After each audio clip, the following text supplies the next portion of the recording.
Mikwano gyange mbalamusizaako mu linnya lya Mukama waffe Yesu. Amannya nze Catherine Mitalo, omubuulizi w'enjiri. Bulijjo jjukiranga obutambi buno okubusindikirako bannaffe abatannalokoka, kubanga ekigendererwa kyakubabuulira njiri. Olwaleero nno enjiri ngisoma mu kitabo kya Yokaana essuula ya 9 okuva ku lusooka paka ku lw'12. Lugamba bwe luti: Yesu bwe yali ng'ayitawo n'alaba omuntu eyazaalibwa nga muzibe w'amaaso. Abayigirizwa be ne bamubuuza nga bagamba nti, Labbi, ani yayonoona, ono oba bazadde be, kye kyamuzaaza nga muzibe w'amaaso? Yesu n'addamu nti, ono teyayonoona newankubadde bazadde be, naye emirimu gya Katonda girabikire ku ye. Ffe kitugwanidde okukola emirimu gy'oyo eyantuma obudde nga misana.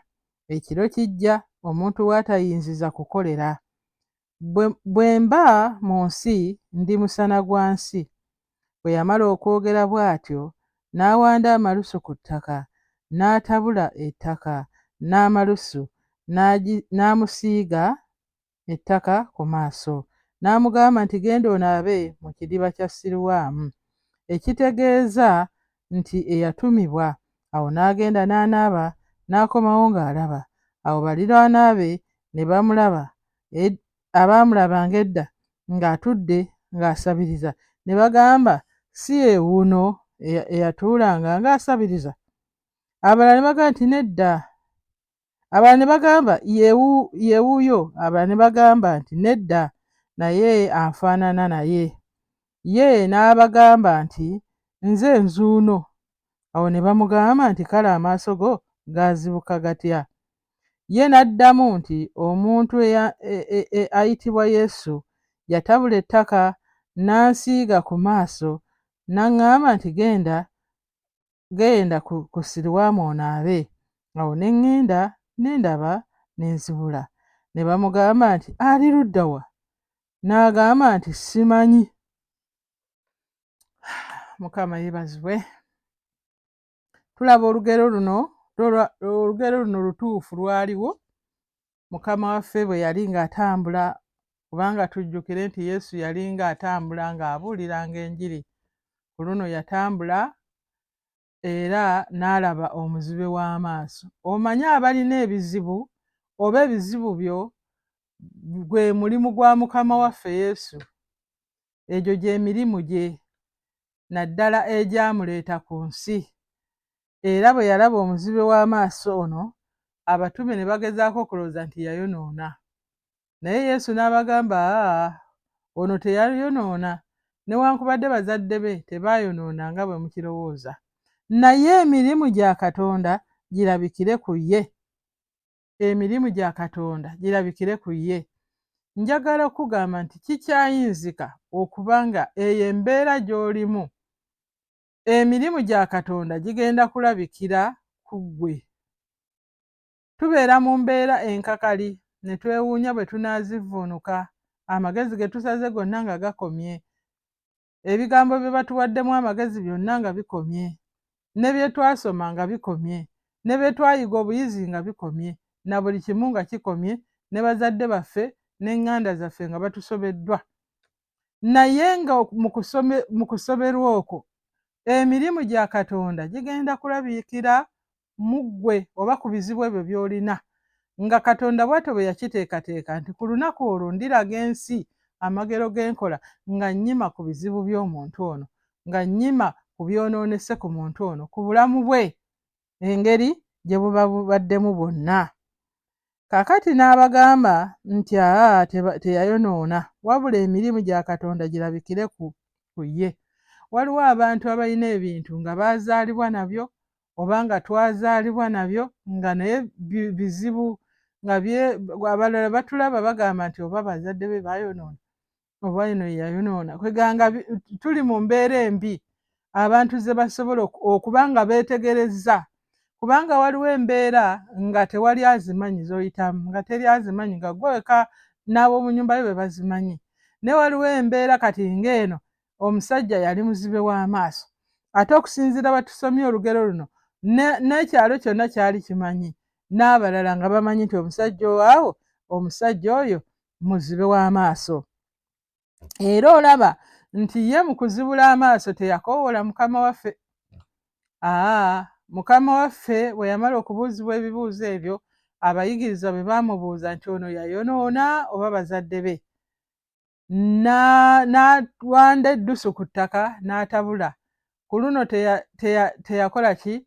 Teyeebuuza ku musajja ono, oba omusajja ono teyamala mukoowoola, wabula ng'ayagala okulaga emirimu gya Katonda.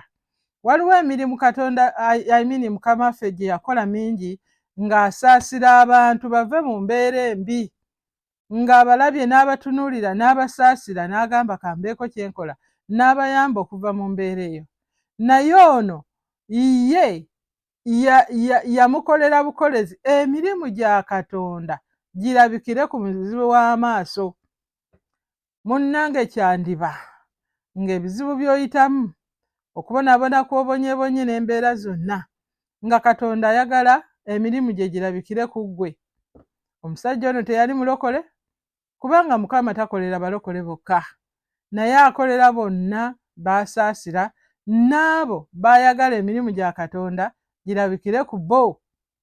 Era bwe yamala okuwanda eddusu n'alitabula n'ettaka, n'amusiiga ku maaso, n'amugamba nti genda onaabe mu kidiba Serowaamu. Genda onaabe mu kidiba Serowaamu.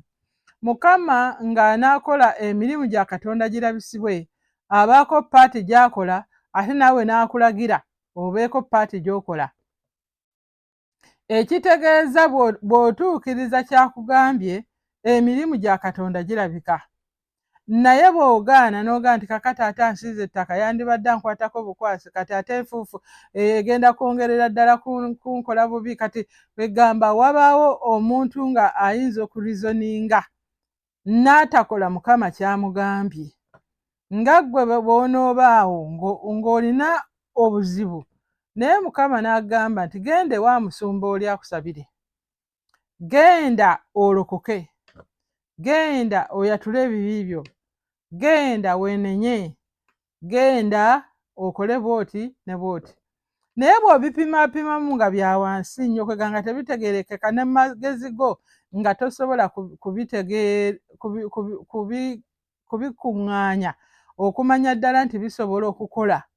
Naye buli lwe tugonda ne tuggyawo amagezi agaffe, nze kambabuulire, singa omusajja ono Yesu yamala mwebuuzaako nti nkusiiga ettaka ku maaso, oba oli awo yandigaanye, kubanga ettaka n'amaaso tebikwatagana.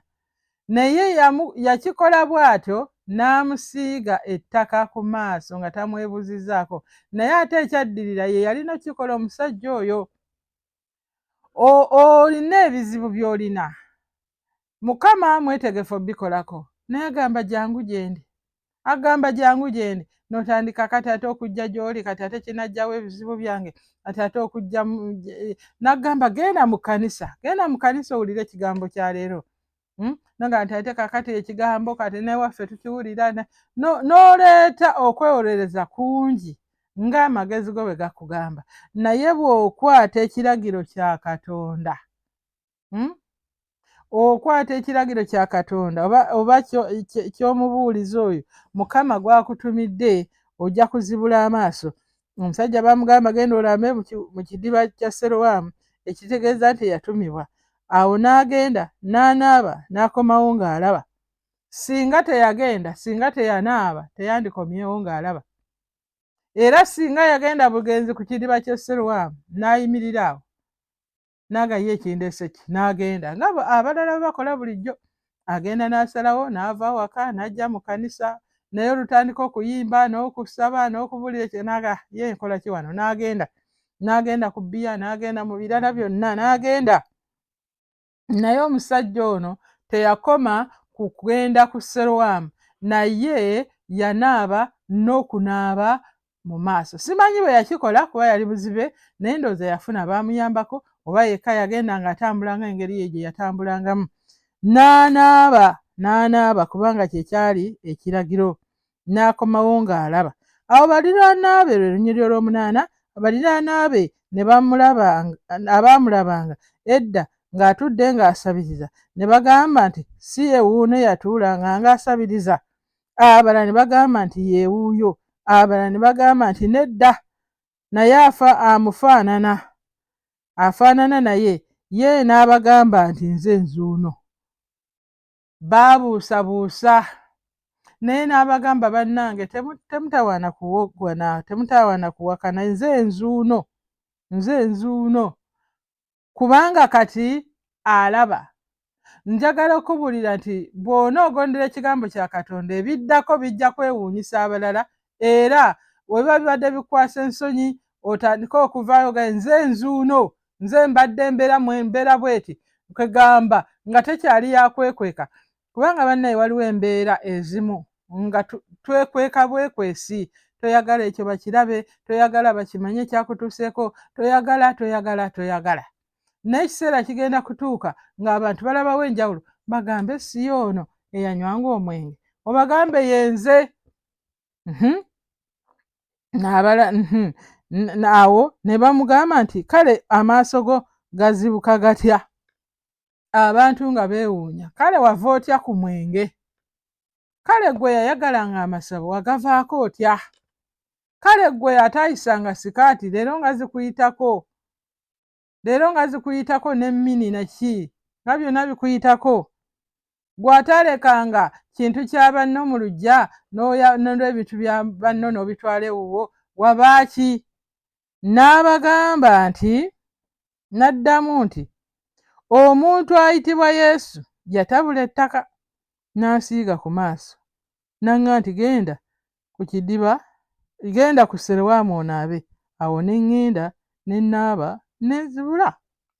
Omusajja yennyini yabyeyogerera. Yali amanyi n'okumanya nti Yesu atabudde ettaka. Simanyi oba aliwo eyamugamba, oba ajjukira yali talaba, naye ndowooza yatwala omutawaana okumanya ebintu nga bwe byabadde, nti oli yatabula ettaka Yesu n'asiiga ku maaso, n'aŋŋamba genda, ne ŋŋenda. Omusajja yennyini agwa obujulizi nti yaŋŋambye genda, ne ŋŋenda. Yaŋŋambye lokoka, ne ndokoka. Abamu mulina eddoboozi lya Katonda eriyita mu mmwe nga likugamba lokoka, naye n'otolokoka. Eddoboozi lya Katonda likuyita ne mu nnyumba yo, omukyala akugamba lokoka, n'olabanga omukazi ayogera ebibye, naye nga Katonda ayise mu ye. Omwana wo, mukama wo ku mulimu, oba gwe gwe bakozesa, oba b'okozesa ne bakugamba ssebo eno embeera lokoka, n'ogaana. Naye ono omusajja ye olwamugamba genda, naye yennyini n'ajulira nti nagenda. Yagenda n'anaaba. Okugondera ebiragiro kintu kikulu nnyo. Okugondera Mukama ky'akugamba kintu ky'amaanyi, kizibula amaaso, kiwonya endwadde, kikuleetera n'okulokoka. Ne bamugamba olwa12 ne bamugamba nti ali ludda wa? Kitegeeza baali tebamuwulirangako. N'agamba nti simanyi. Olaba?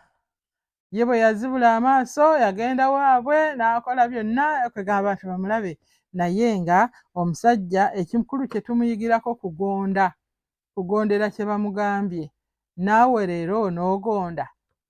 Yesu ng'akugamba nti leero genda olokoke, leero vva ku mwenge, leero yatula ebibi byo, leero weenenye, lwe lunaku lwo olusembayo okutuula mu kibi, leero togamba ate enkya, ate bagundi, ate bano, ate simanyi, ate nedda, lokoka. Ddamu essaala eno, gamba nti ayi Mukama wange Yesu, nkwebaza kubanga olokodde omwoyo gwange. Sonyiwa ebibi byange byonna bye nakola mu kumanya kwange, bye bankola nga simanyi, bye bankolako ne bye nakolera n'abakola ku balala. Binsonyiwe byonna Mukama, onaaze n'omusaayi gwo, onfuule omu ku baana bo, mu linnya erya Yesu Kristo Mukama waffe. Amiina. Olokose.